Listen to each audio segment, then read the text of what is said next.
Good morning, everybody. This is Matthew Kemp. Welcome to Theology on the Ground. Welcome to my morning walk. I say good morning. It might not be morning when you're watching this. It's morning here. You probably can't see it. The moon is back there, and it's actually higher than the sun is right now. So today, my thought for my quiet time comes from Proverbs chapter 15, Proverbs 15:17. And this time through the Bible, I've been trying to do my best to pay particular attention to the Proverbs.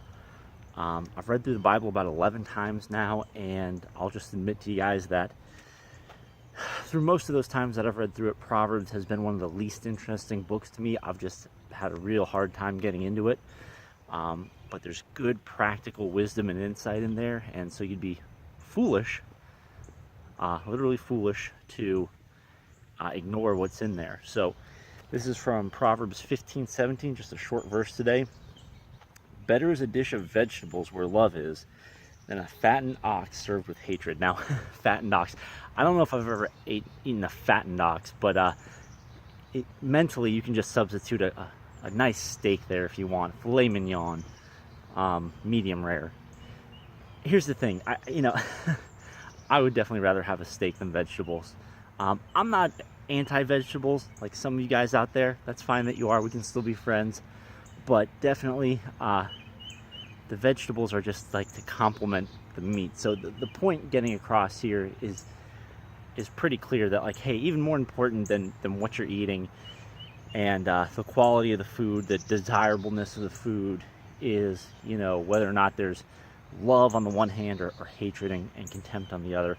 And hopefully, if you're a Christian, most of the time when you sit down to eat, whether you're still a child and you're eating with your parents, whether you're maybe off at college and you're eating with your apartment mates or something like that, or you started a family of your own and you're eating with your spouse and your kids.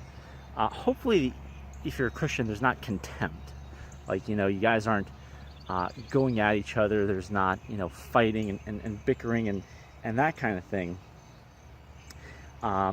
Hatred, as the verse says. But my challenge for you guys today, and it is more of a challenge than a thought, is just to think about how you can stir up love at the places where you eat meals. And meals are very important and a very communal thing.